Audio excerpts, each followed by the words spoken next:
Today's episode of The Aggressive Life has adult themes and adult content.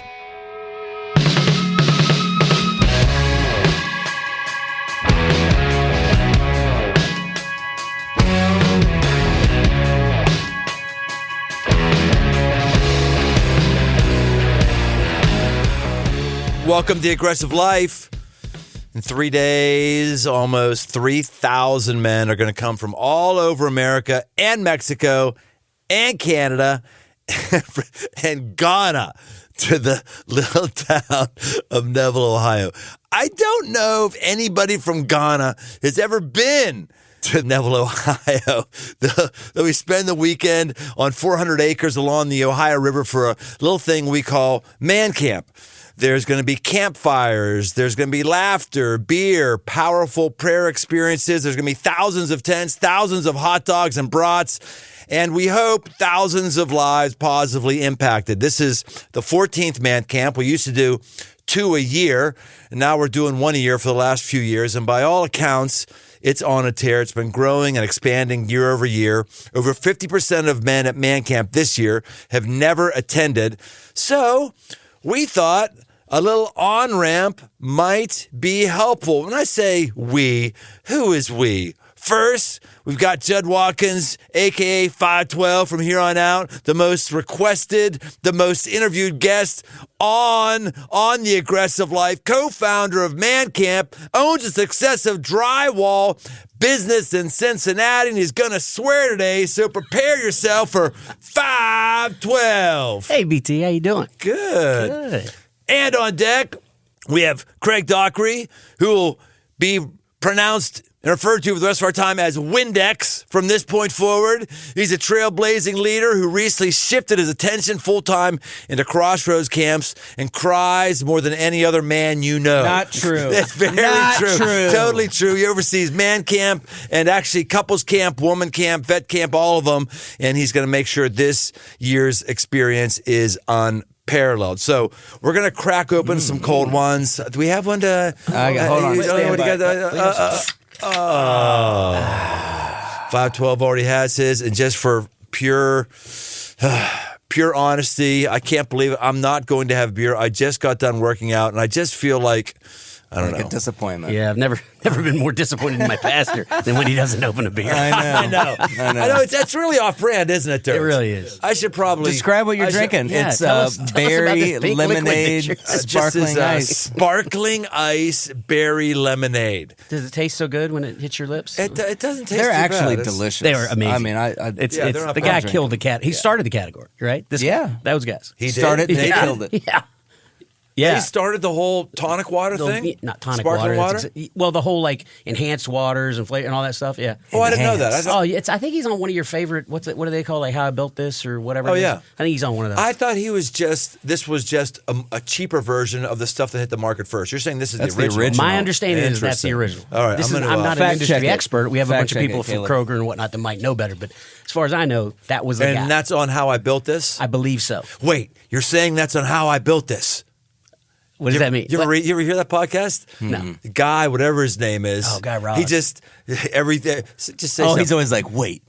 Yeah, so this Yingling's a delicious beer. Wait, you're saying Yingling's a delicious beer? I don't care what he says. Have you listened to that guy? Yes, I've heard That of guy him. can read Fantastic. the alphabet, and I'm listening. I'm in on Yeah, that. I'm down. yeah. Yeah. You think he's that interesting? I don't know what it is. His voice is magnetic. Magnetic. Well, We've got anyway. a voice for a podcast. Let's not talk about somebody else's podcast. There you go. Yeah. Let's talk about Man Camp. One of the reasons for Man Camp even existing is noticing how unwell men are in our culture. Life expectancy for men is 5 years less than a woman. Men are 4 times more likely to commit suicide, 2 times more likely to be alcohol dependent, and 1 out of every 5 men says they have 0 friends. We are trying to meet a big need. Let's go back to the origin story. We were all there. We were all there when Man Camp started. And I'm not talking about the very first camp that was in Indiana. I'm talking about when the idea was born. Who remembers that story best? Well, I think Judd can tell a story pretty well. He can. Yeah. Yes. Well, so It was sort of like the engine finally caught after several sparks. We kind of touched on the idea of several bike trips where we were out in the woods and stuff. But this one in particular, I remember we were in like this frozen bog down in, was it Eastern Kentucky? I think it was Eastern Kentucky. Yeah. And I mean, you hadn't fallen in the puddle. Like you went completely in the puddle the next morning. That wasn't okay. Yeah, want to get the timeline right. So we're around the fire. We get up. We were there that night, just having a blast. Good guys around the campfire, having a great time. And we're like, it's freezing cold. We're all soaked. We're drinking like whatever beer we had in the back of the bike, which maybe was six rattled around for 4 hours. And we're like, man, isn't this great? we gotta share this, you know? And then we're like, oh, but how can we share it? And we're like, I mean, you can't ask everybody about a motorcycle and take a week off work multiple times a year. And, you know, it's like, it was a high bar. So that was the nugget that finally caught. Because that's right, you guys, Crossroads was doing a New Man series. Right. A series, right? Yeah. Wolfpack. Wolfpack. That's all right. about friendship and stuff. Yeah. And this was going to be the capstone. Was your idea? Yes. It's like, hey, we need a capstone, and we're like, well, this would be a great one. So that's it, and we started to figure out how to do it. Yeah, we just thought, what could we do that would give men a sense of what we were experiencing as close friends, which what we had and what we have is very rare. Like I just, I sent out that email or that text message last night saying, hey, I'd love to be able to camp someplace this weekend. Who's in? I just rattled off the top of my mind, what was 8 people in that thread? Right. Then if I spent another 45 seconds, I could have had at least another 8 people on it. We're just very rich when it comes to friendships. Absolutely. And most dudes are not. And so we thought, what can we do that might foster some friendships and have some of the elements that we're experiencing? Well, it wasn't just friendship. It's the challenge. Like we're out there doing hard things, like dropping these 500-pound motorcycles all the time, and not just to be out there doing hard things, but to like lose it. Like you're at your worst, and you see these guys, and like they see you at your worst, and then you pick each other up, and it's amazing. Like that's just.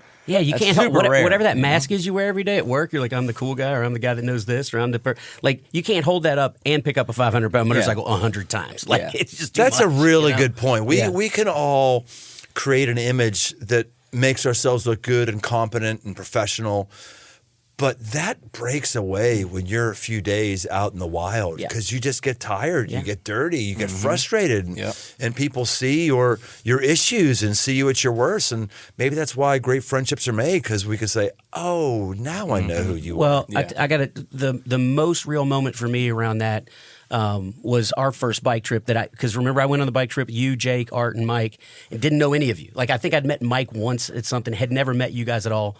Randomly, because you're cheap, invited me on this bike trip. You're like, hey, one more guys. I wasn't cheap. I had no money. That's a difference at that point. Okay. I have Jack now. Okay. All right. Yeah, but you're still pretty cheap. So anyway. So you invite me on the trip. Somehow I go. We do this incredible thing, 10 days in Wyoming. I'm wrecking a billion times. You're like, who is this guy? And I'll never forget, we're at the end of the trip, loading bikes on the trailer to go back, changing into our airport clothes or whatever. And you're like, hey, man, I hope this isn't just pastor guilt or something. You're like, I hope I didn't let you down on this trip. And like, it was the most genuine care. Like, you meant that. And first of all, for one guy to say that to another guy was a new thing for me. I'm like, oh, wow, this is some real stuff, this guy. You know, and I told you then, and it holds true now, like, you are who I thought you were. And I knew from that experience and the stress of it that you couldn't have faked it. There's no way, like, the persona that I knew as the guy on stage at Crossroads and the guy I thought that guy was the guy I met in the woods on those 10 days. And that was a incredible thing for me personally, you know? Yeah. And I think that's why we've ended up becoming friends since then, is I'm like, man, I can trust this guy. Yeah, I remember that. We had like 7 days of, drinking and laughter and dirty jokes and, all that's where the walls come down. They're just down, right? And then we're going home. We're going, oh, that's right. I almost forgot here. I am one of those things called a pastor, and this is this guy's first time spending time with me. I think the church just shrunk by one person. No, it just grew. And I mean, I got to say, like, I've had a lot of experiences and had up to that point a lot of experiences with drinking and dirty jokes and laughs and whatever else. But there's something about, which I think we've captured at Man Camp and the way we set it up, there's something about being in a group of guys that are at least centered and grounded in faith. I don't mean it's not like we have ever even on that trip or even around any of the man campfires. We're not sitting around proselytizing to each other. Oh, reading this, Psalm 1 or what. Nobody's doing that. You can. Some people do at the right time, but it's sort of been just an understood undercurrent to our relationships, and I think that's a huge part of it is that both of those things can coexist, and that's the authenticity of the experience at Man Camp is kind of distilled from that. Yeah, I think we got great memories from those. You remember all the adventures we've been at the tops of mountains and seen all these views. We've also all been super pissed at each other on trips. I remember one time I was pissed at you, Judd, because you were like, "Come on, it's time to get up." I was like, the sun's not even out, because by the way, we're on the north rim of the Grand Canyon. You're like, "Yo, I want you to see this," and I was like, "Come on, get out of here," and whatever. And then I was like, "I'm sorry." And then I remember one time, then you cried. Yeah, you remember when Judd's bike waterlocked in Virginia, and you and Art went off to go find somebody to get the pickup truck, and then screw ups beget screw ups, and then we come back and we'd already moved the truck, and then the guy who went we got off the trail because they're like, it's private property, and if the guy sees you, who's going to be all pissed? And you came back and you're like, what were you guys doing? What were you? Do you remember that? I do, because we couldn't find you. We drove past you. I know and you were going 60 miles an hour on a dirt. I was not. I was in a truck. A guy in his truck. I brought him a rescue, and he couldn't rescue. In a truck, and that guy waving from the side. Somebody came through and was like, if anybody sees you, you're going to get in so much trouble. And so we're like, we see cars coming, so we hide from them. So we hid from you. Anyway, but that's also friendship, right? We got these mountaintop experiences, and we got the down in the valleys, and then that's what true friendship is, and you get to experience that. I've seen that happen at Man Camp, and it's freaking amazing. Yeah, it's good. Yeah, the first one, going back to the first one, was kind of an interesting thing. One of the things I want to ask was, what's one of your favorite Man Camp stories? We've done 14 of them now, or this will be 14th. What's one of your favorite stories? I think it starts just the very first one. We found some guy who had property, had a barn, and we said, hey, if we brought 500 people, how many people could your property take? Yeah, he said probably 500. I said, great, 500. Actually, no. He said, I think you could probably do 200. But I said, we're bringing 500. Oh, is that what it was? He was like, all right. And that thing was sold out in 90 seconds when the website went live. 90 seconds. Yeah. And it ended up being, what was it that night? We only did, it was only one night. It was 15 degrees. 15 degrees. Yeah, with 8 inches of snow on the ground. And it snowed overnight. Yep. Right, exactly, it did. One of my favorite stories is that very one where I was going around, I could see all the camps, the campfires, and people were talking and everything. And I went to this one, this guy, you don't know if someone has millions or if someone has minimum wage and works at McDonald's. That's the cool thing about when you camp. It kind of breaks it down. Unless you really know gear and you know that somebody knows gear and they have the money to buy gear, unless that's the case, everyone just becomes equal real fast. Well, there was this one guy. I know he wasn't a millionaire. He came and he had those onesie mechanic suits on, you know what I mean? You step into it and you zip up. Yeah.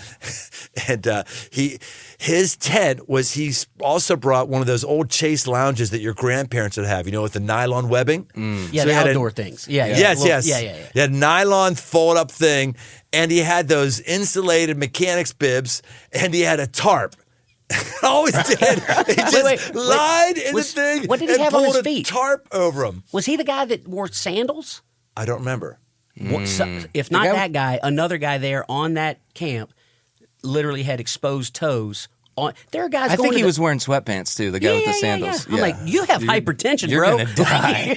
Your blood pressure is not. This is the end of it. You're not an Eskimo, man. Like, what do you? Yeah. So crazy. So that was one of my favorite ones. Yeah. One of my recent memories is the last Man Camp. We had this thing, we're always trying to do something special, do something that's a little unexpected. So we had this Santa. It was like you had gotten this Santa prop that was just like one of those little light up plastic Santas you would put in the front yard, and we're like, we should put a bunch of fireworks in this guy and blow him up, right? And so we blew him up, but then it was Saturday night, and guys were having like really serious conversations around the campfire. We're like, okay, well, we still want to throw a flamethrower on this Santa, but we should cut out get the fireworks out. I mean, we had a flamethrower and we had a Santa loaded with It only makes sense. It's only going to go one direction. It only makes sense. Right. So I was like, let's cut the opening in the back of Santa's butt that we had carved open, let's make it a little bit bigger. So I had this brand new Leatherman that I'm cutting and I'm hacking at it, and it's like a really thick plastic. And I end up, and I slice my index finger from like right down the middle, all the way down to the side. It's like a 4-inch long cut, and I it's like, oh, that's deep. And I look inside the cut, and I can see my tendon inside. Yeah. And it's like midnight on Saturday, and Judd is like, you need to go to the medic. And I'm like, yes, I absolutely do. Let's also say that if I'm telling you to go to a medic, you need to go to It's aggressively bad. So I got to say, and this whole thing is alleged, because I don't know if this is all strictly legal from medical or whatever. This is an alleged story. I heard this is what happened next. But allegedly what happened is I went over to the medic tent, and they had to wake up an old ER doc who woke up and stitched me up in the back of his Toyota Highlander and gave me 8 stitches in the middle of the night. And I was, an old ER doc from the Great War. From the Great War. Me up in a field. Greatest generation, man. It was so good. I mean, 8 stitches and 8 beers will make it. Everything's just fine. And then we blew up the Santa. And then we still left the fireworks in the Santa and flamethrowed them and exploded everywhere and woke everybody up. It was amazing. Fun. That was pretty good. That was fun. How about you, Judd? Gosh, there's too many. I mean, I'll never. First, the right answer is baptisms. Those are amazing. That is the right answer. That is the right answer. Yes. Because it's like every time I've got a story with me and Duber. We were standing there watching baptisms at one of the ones down there that we did on that land in in Kentucky. You were baptizing some guy, and you're like, Johnny, who's your Lord and Savior? Why are you doing this or whatever? And he said something, and me and Duber, 50 yards away on the edge of the thing, and back because there's a huge crowd and whatever. And the guy said something, and everybody's just focused on this thing, and he says something, and I go, Duber said, what'd he say? I couldn't hear. He goes, I said, I don't know, but he meant it. But he did mean it, Well, who could forget, though, the first Dick Tuff That's award? exactly what I was going to say. That was? All right, tell me about Dick Tuff. Oh, my gosh. Okay, so we're doing games as part of the thing. First one ever. We're in this barn. David Valentine, who's got the MC voice of all MC voices, is just raring everybody up. We've worked our way up from, I don't know how many, there's 50 units, so 50 guys, 50 teams of arm wrestlers or groups or whatever work their way up to these final 2 guys. And the testosterone and energy level is about to blow the roof off of this bar. I mean, it is electric in there, right? And these 2 guys sit down across from each other, and Valentine's just doing his thing, the whole thing. And there's all these guys, the music Cake is playing. I mean, dude, it was actually it's Eminem always. That's always the last song. Oh, and then it's Mastodon. Mastodon at the end. That's the closeout. Yeah. Anyway, so arm wrestling, grunting and all this stuff, and all of a sudden, one of the guys just drops his arm. Just drops. This massive contest. They're struggling. Then he just drops his arm casually, and he stands up and he reaches with his other arm across to shake the hand of the guy that he was arm wrestling with. He shakes the hand of the guy, walks out. You guys know where the medics are? He goes to the medics. He had torn his bicep loose from his arm. Yep, ripped his bicep. Did not say a word. Did not leave camp. Had a great. They just taped him up and he stayed there all night. 15 degrees, and you got Dick Tuff. Yeah. He was for Dick Tuff award. Yep. Amazing. Awesome. Gosh.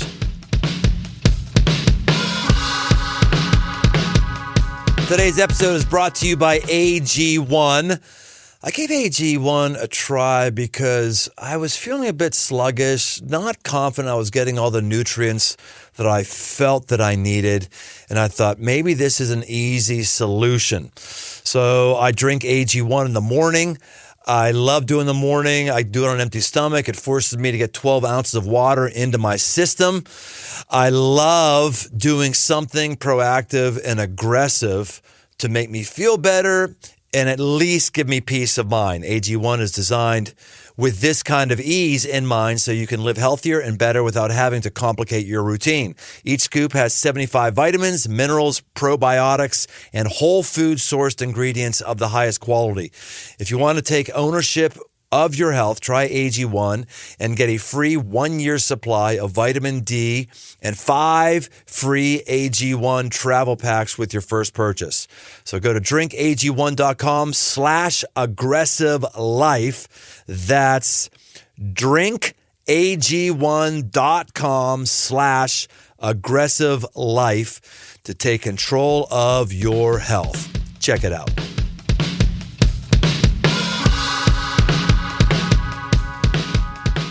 So let's, for those people who are going to be coming the first time, let's give a little help and counsel for first timers. We don't want to reveal a lot of secrets because, as we know, what happens at man camp stays at man camp. But we do want to tell people enough to help them get the most out of their experience. What tips do we have for folks? Yeah, I think the main thing I'd say is if you come into this and you're unsure or you're a little I don't know, you're lacking confidence, then know that that's how most guys walk into this. Most guys are insecure and they don't want to show it. And the best way to get the most out of man camp is just to be yourself and share your dirty laundry around that campfire, because the campfire is where it starts.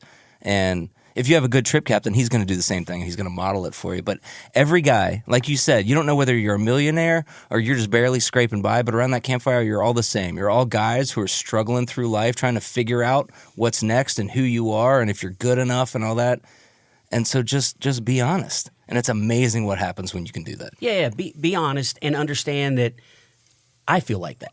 Yeah, I feel, right, I'm part of putting it together. I've been doing it for years, and I come into camp feeling like that. And I think that's one of the biggest tools the enemy uses to like keep us lonely and apart. Is like, man, those guys aren't. If they know who you really are, they're not going to like you. If you're real about that, whatever else. But my biggest piece of advice, whenever I'm talking to anybody that's coming for the first time, is without a doubt, it turns out most things are like this in life, but especially something like this. The more you lean into it, the more you get out of it. And if you leave, I always say, if you leave man camp and it wasn't good, that's on you. Yeah. Because you can absolutely sit on the sidelines and like just let it go and be cynical or skeptical or scared to say whatever. But if you can jump in, man, it's a big deal. Yeah. So, Yeah, I would say recognize that no one's thinking about you.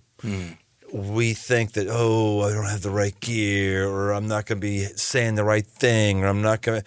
No one cares. No one thinks about you. No one's. I'll think about you because when you walk in, I stay at Heckler's Corner. I look for things to make fun of people on. So that's one of my languages. One of my love languages is verbal abuse. So I'll try to notice on the way in. But everyone's doing their own thing. Everyone's living their own life, and you don't need to feel like you're being judged because you're not cool in this way, or you got this that isn't together. Guys are just happy to be off the grid and away from their normal lives, and that's a big deal. You are off. Do yourself a favor. Leave your phone in the car. Just don't bring it. You bring it, you have more temptations, and your lady is going to be more tempted to try to reach you, and if she tries to reach you, you're going to be more tempted to answer it and then get sucked into everything. Right. So just leave it in the car. Yeah, and I just also say, like, we're excited for you to be there. I'm excited for every single guy that comes here, and so is all of the leadership, all the HQ guys, all the prayer guys. Everyone coming at, like, you get a welcome coming in there, and where else do you get that? And that is the tone to set for the entire time. Yeah. What's it feel like to be middle aged? By the way, is that sunk in? Middle aged? Yeah, I mean, is that? I'm kind of embracing it. I've just been listening to more like Joe Rogan and doing more like low cardio efforts, and just kind of medium weights. I love it. It's not too bad. It's not an identity thing for you, not being the young creative guy anymore? Oh, for me, no. I mean, I'm finally, I think a lot of it has to do with being a dad, and I've been in dad mode for 11 years now because I got 3 kids, and 11's my oldest one, and I find myself in more dad mode in like every area of life, and so I just embrace it, and I just see there's a whole new gear to hit, which is great. Cool. I feel like I should have something very interesting to say right here. I think that's this episode is brought to you by Dirt AG1. Right. Yes. No, hey, I'll chime in on something I thought while you were talking about, you're giving him grief. It's like, you said you're excited for every guy that comes. Totally agree with that. And it's to something you said about, doesn't matter if you're a millionaire or you make minimum wage. All of that is true around a campfire. Like And there has been incredible. I think we've lost as a society as our society has gotten bigger and bigger and bigger and bigger and bigger and more complex. And then in the last, let's say, 20 years, started to become more and more individualistic. Like, you have everything you watch, every feed you have is designed for you and what you like and whatever else. So it's become even easier to. Well, our society does not put enough emphasis and value on wisdom and experience because, you don't see the journeyman and apprentice relationship very often in our world today. That's not a thing. And guess what? It should be. Because, as I've learned, what I watched you do with Jake as he was growing up on these bike trips, surrounded by a bunch of incredible older guys, guys older than him, certainly. He was 19, I think, 18 on the first one, yeah? 17 or whatever, because when he turned 18. Either way. Okay, no, 17 is for, you weren't on the 17 one. It was 18. 18, yeah. So either way, I've watched that happen to him, and I've seen the impact it's had on his life, and that's the great thing. At camp, you can come sit around a fire, and that guy across from you might be 30 years older than you, and he might know something you've never even thought about, and that kind of stuff just naturally flows, and it's one of the few experiences in my life that I get to see that, and I think that's a rare thing for most people. So I think, you got guys from 18 all the way to 85 was the oldest guy at the last one. It's crazy. He still hiked his stuff in. Right. Yeah. 85 who did that last time? Yeah. Like a badass. That is, yes. He's just all gristle. Gristle. Oh, Wait, we did that stupid dirt race. Adcock got us into in Indiana. 100-mile ultra marathon in the woods. This relay. Well, but they had guys doing the ultra marathon, straight up run it on dirt the whole way. One of the first guys to finish, 75. Crazy. You talk about gristle and bone, man. I was like, I don't know what you're made of, dude, but good for you. Yeah. So. Man. Yeah. All right, let's talk about camping. Tips for camping. A lot of guys have not camped. Hopefully they're hooked up with their trip captain who's helping people get gear. What stuff do we have to help some insecure campers with? Layers. Wear layers. And don't wear cotton. Don't wear cotton. And jeans are cotton, guys. Jeans are cotton. Denim is cotton. I know you got a pair of jeans. You like them. They're durable. Maybe they smell like poop, like Craig's. But either way, if it rains, which it probably does, jeans stay wet for a year. If you get wet on Friday, they will be wet 6 months from now if you don't put them in the dryer. It's amazing. So I would stay away from denim or cotton. Layer up because weather in Ohio in October is all over the place. And the land that we have, it gets windy and it's hateful. Yeah, wear 3 or 4 or 5 layers, and then you can always take them off if it gets hot. Yeah, that's the way to do it. Right, I'll be the voice of dissent. I wear denim all the time out there. A lot of guys don't have anything other than denim.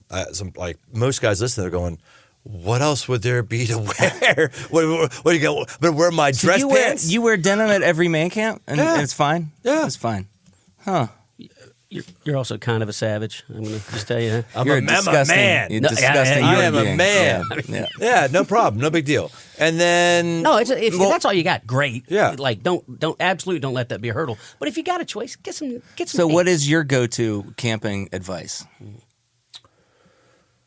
Wear denim. Besides wear denim. Besides wear denim. Shirtless. Denim shirtless. If you got a denim shirtless, you could wear that. Otherwise, bring brass buttons. Bring as many tobacco products as you can. That'd be one. My go-to. I just think for new people, new campers, the best hack for camping is earplugs when you go to sleep. Because you're not used to being outside. All kind of sounds you haven't heard before.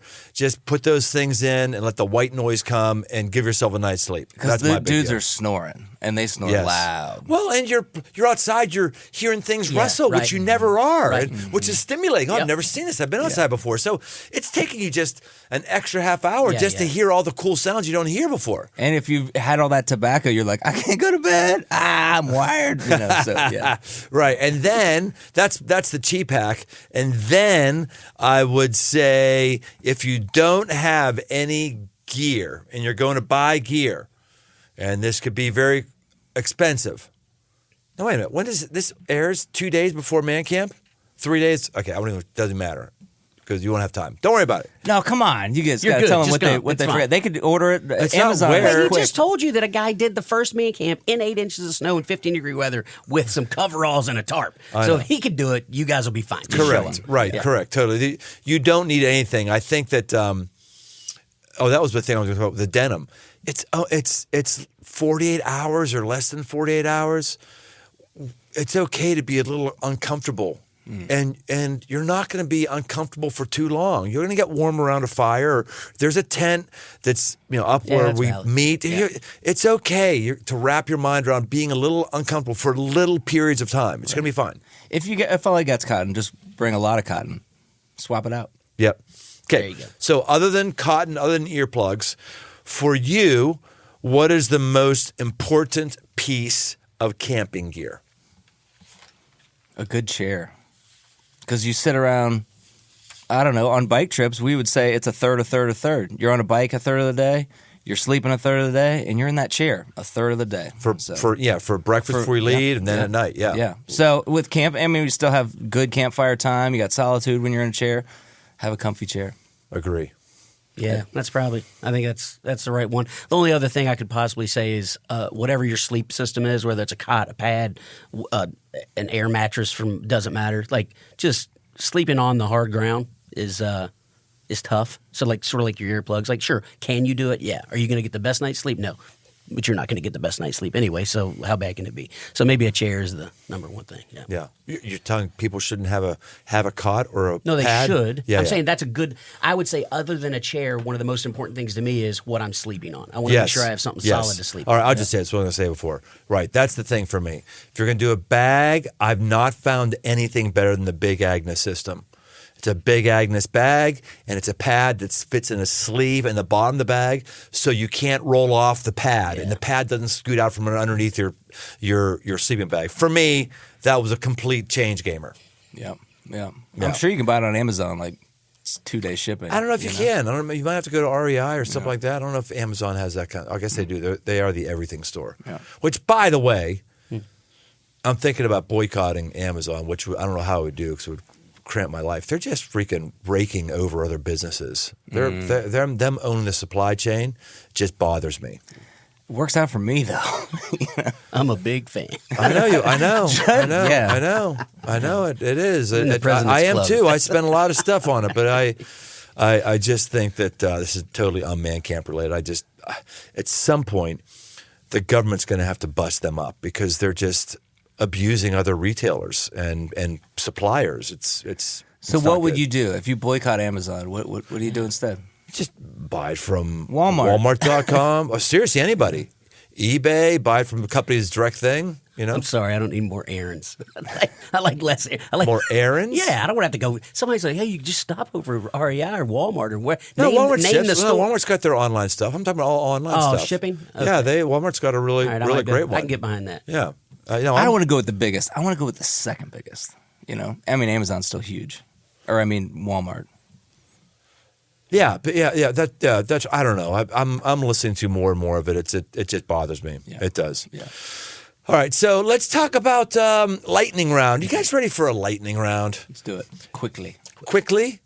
Why? You want to be done here? Are you bored with us? Lightning needs to be quick. Are we going to do a slow lightning round? It's not the hourglass round. Tell me the last time you cried. Last time I cried, I don't know. Come on, been at Windex, least you a can tell week. me. It's gonna be I when he don't know. leaves here. It's a week. You're mocking it. I'm crying right now. What's happening? I don't know. I haven't cried. I will say this. You know, like here's a question. Can I ask a question of the group? Yes. What are you guys personally thinking about with this man camp for you? Because I was thinking about that just today with like this man camp. We're planning it. We're doing all these great things. We want to make sure that we set people up right. But I'm also like, I just feel like I haven't been, I don't know, I haven't been feeling a lot, you know, like feeling connected to God in like the emotional way or anything like that. And a lot of times I feel that at man camp. Occasionally I don't. But like, I can't tell you the last time I cried, which means it's been at least 3 days, you know? So I'm thinking about that as far as like this one, like I want to be filled up.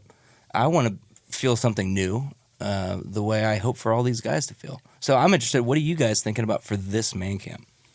For you? I don't. I'm ashamed to say I don't think too much about it for me. I get something out from it, but I don't think too much about it for me. I think about I've got to deliver a couple talks that don't suck too bad. I got a new one I've never given before. I'm kind of looking forward to doing that. Pretty fired up about that. And I think about, Men's Health and Fitness is coming. It's going to be pretty interesting. The magazine, yeah, Men's Health and Fitness magazine. They're going to do some big piece. And so they've been doing interviews ahead of time. The guy's going to come through. And I'm like, well, that's an interesting thing. So I'm thinking about that. Like, I wonder how that'll go, know? So I'm not ashamed to say someone has to think about the big picture. So I go into a thing about the big picture. I'm not thinking about me. Yeah, and I will get something out of it every time I do. Right. Yeah. Well, I think for me, I'm typically in that same mode, that executional. Let's pay attention to what's happening, make sure we have the right things happen at the right time, and do all that stuff. And so I always tell guys, I've been to every man camp, but I've never been to a man camp because I'm there and I'm doing the thing, but I've never just unplugged and been a part of a unit and just done the whole thing. In the last couple man camps, we've really pushed the guys that are, the sort of the HQ utility player guys who are there to get water, do all the different little jobs that have to get done to make the thing happen. Hey guys, don't hide in the work. Make sure you do the experience as well. So I'm going to try and do that. And I think with me this year, I've traveled more this year than I've ever traveled in my life. It's been a lot of fun, a lot of great things. I've experienced some great stuff, and it has nuked all of my rhythms. My diet, exercise, faith, everything has just been turned upside down because that's why they're called rhythms, right? It's because so. Oh, right. So I'm hoping I can get that. One of the things I'm really looking for out of man camp this year is because it is a great annual rhythm for me to do every year and have that experience. That's because it is a profound experience. Every guy I've ever talked to that's gone into it and full force done it has been like, holy shit. That was amazing. So that's what I'm looking for is that reset button, that, grounding. Yeah. That's a really good point, man. I think that it does do a reset for me because it is an annual rhythm I've been doing for, how many years? 8 years. That's a really good point. I like that a lot. I do feel that way. I feel like it kicks off my fall. I feel like it's a good reset, and I look forward to it. That's really a good word. Yeah. Yeah. It calibrates me for all the holidays, time around family that can, a lot of times, you're going from here to there and whatever else, it can feel like a lot of burdens. But when you've gone through an experience like that hopefully has touched you in some way, you're like, man, I get to go hang out with I get to experience these things. Especially you hear some people that, there's a lot of rough stuff going on in people's lives. Right, so you hear that stuff and it's way better for me than New Year's resolution. I sat in my house by myself and wrote 4 things I want to do better. No, let's talk about it around the campfire. And, as part of the process, we do our whole little throw away the fireman kind of, the army man kind of stop. You're telling everybody everything. Stop at 512. It's a surprise. Redacted. Yeah, right. Redacted. Belay my last. When I think back to that seminal trip where man camp, the idea was born, I'm thinking around that campsite, I think all those guys have been there every year. Who was it? It was us, Piss and Boots, Petey. You're Piss and Boots. He's Puss in Boots. Oh, I'm Piss and Boots. Okay. That's right. Puss in Boots. How many times? Yeah, in case you know. All right. Yes. One of the hacks you got to learn is don't pee in your pants. The reason I do Pro tip. too frequently that I can imagine is because I don't want to get out of the tent to take a wisdom all night. You're drinking all night or all day, and you don't want to get out of the tent and unzip it. So you just unzip, roll over on your side, and pee out of the side of the tent. The problem is when you put the shoes in the wrong place. Do not put your shoes outside the tent around where your waist is. I don't know how a pro tip is don't put your shoes in the toilet. How is that a pro tip? I thought the pro tip was going to be take a whole separate Nalgene or a separate bag. Well, that's what I do now, and it's fine. In, yeah. Oh, the gate. Except when it gets a kink in it and it overflows, then it kind of because you're a savage. It's happened to you too. It's happened to you. No, it hasn't. Yes, it has. No. Yes, it has. You said it. Oh, that was man. That was man. No, it wasn't me. No. Because I'm delicate, Brian. I'm delicate. Oh, yeah, that's not true. But it hasn't. Luckily, maybe because I just buy a new one every time. Anyway, this is not. All right. This is you don't buy a new one every year. Every camping trip. I call him 512 because he has a $512 allowance every day. He has to spend $500. It used to be $512 a week personal spending allowance. It's now $512 a day. You buy one every time. Thank you, and you throw away the old one. What? You throw away the old Probably. one? No, I just got a big stack of piss bottles in the back of my house. By the way, that is not where 512 came from. You have evolved. That's a new thing you've added on. That was not the etymology of 512. But Yeah. I did meet somebody. I did meet your office manager the other day. Yeah, Rachel, yeah. She called you 512? She texted me and said, apparently I've got to call you 512. I said it was nice having you work here. Yeah. No. It's been a good She'll run. get She's over it. amazing. She'll She get can over call me it. 512. So I'm thinking about all those. I named everybody. Everybody on that original trip. Petey, so Zimmer, Yeah. Ryan Young, Art. Well, I don't think all of them have been to every one, but they're all still Art involved. has definitely not been to Yeah, everyone. I right. think Log has done Log's pretty been- good. Yeah. My question for you guys: we've all three been to all of them. Mm-hmm. I missed two. I missed two of them. For what? The second one, we did the second one that was all from the waiting list of the first one. And I already had a right. trip with Cindy planned. Yeah, we for did it like that a one. month after And then the the first other one was, it was like right after we filmed in Rome, and then Cindy came out and stayed, and I went to that night, so I missed that one. So I've missed two. Oh, okay. Yeah. I'm curious for you guys. Does it get old for you? Do you find yourself having to psych yourself up to go? Is it becoming duty for you? Is it a chore? Is it a discipline? Or do you find yourself looking forward to it like you did the very first one? I mean, we were in Lexington, was that 2 or 3 ago? We did the one down in Lexington area. Where God died. Yeah, where the guy literally died and then came back to life, which is pretty amazing. But at the end of that one, it was freezing cold. It was great. Whatever. It was a man camp. Bean came up to me as we were kind of debriefing at the end, and he said, Bean's longtime Crossroads guy, been involved. Not Bean. I always call him Bean because he looks like that guy. Looks like Mr. Yeah. He does look like Mr. Yeah, Bean. so I'm just He like, does, that's who he is to me. You can have Beam. I'm going to call him Bean. He is Bean. So I mean, it's amazing how much he looks like that. Totally. So, anyway, long time, like started Crossroads. Guy's been involved forever, so he's done the work. He knows what it feels like to do the work, and even though it's meaningful and whatever else. So he said that to me. He asked me. He said, "Hey, thanks for staying on top of this and still doing it, even though it probably certainly has turned to like a job now or whatever." I hadn't even thought of that. Like, I got to tell you, I put more work and will put more work into this thing than I do in most anything else in my life. I get not a dime for it, don't want a dime for it, don't expect anything out of it, because when I look around, when I see those guys getting in that water to get baptized, or I see guys who are walking out with this look on their face and like, thank you for that, there is nothing. Look, I don't have kids. I don't have children. I think the most important thing any of us can ever do as men on earth is to raise good children. This is from a guy that chose not to have children. I believe that. That's the most important thing.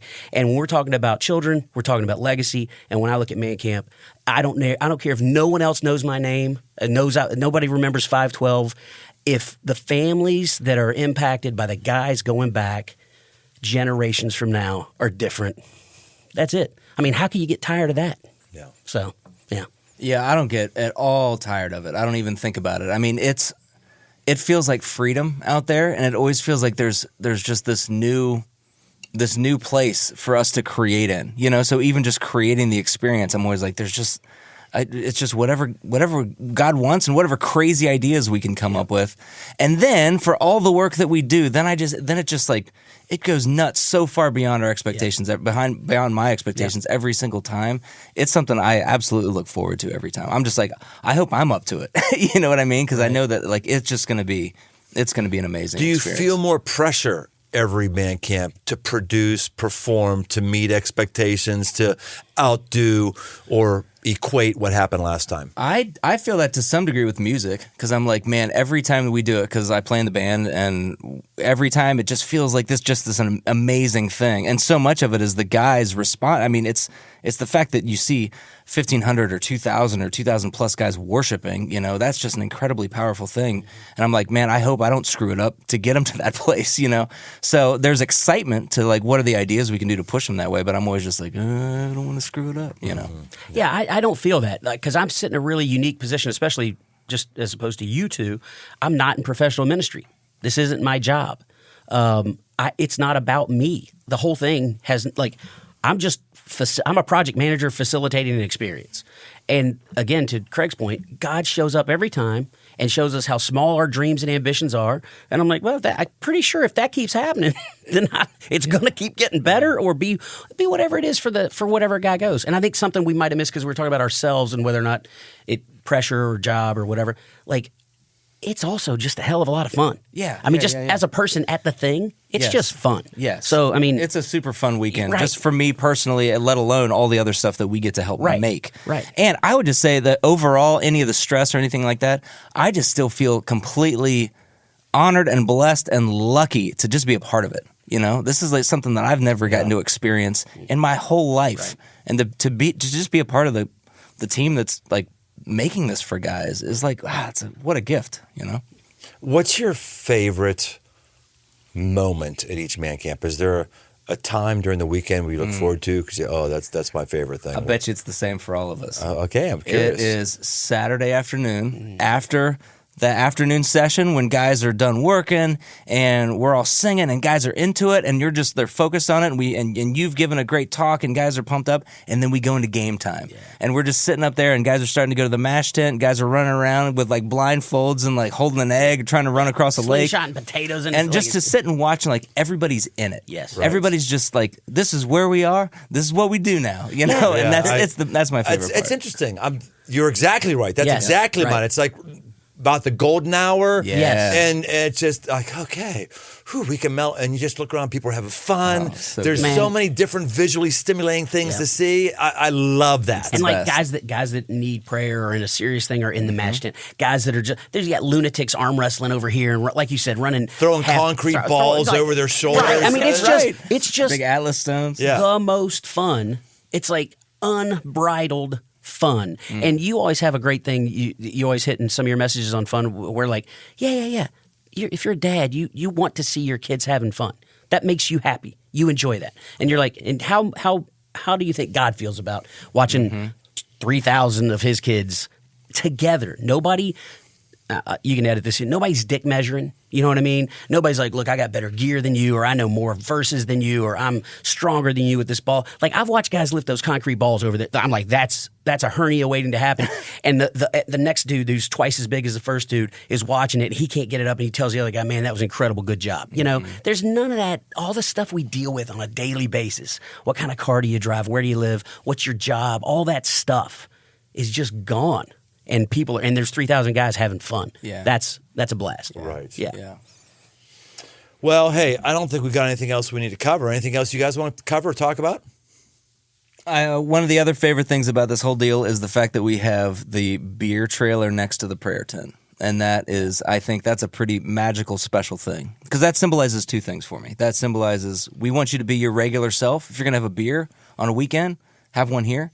And also we believe in the transcendent power of prayer. And those two things together, like that's one of the things I love seeing. That's another moment that I love seeing is how the line for the beer is long at the beginning of the weekend, and then the line for the prayer tent right next to it is long at the end of it, which is it's so great. It's so great. Yeah. How many kegs are we buying this year for man camp? 80 something? Yeah, it's usually about 80. I thought that's what we did last year with the smaller we always, so you want to have more than you need. Okay. Because you can always return them if you haven't opened them. So we usually, that's what that trailer that we get will hold, and we've never like surpassed that.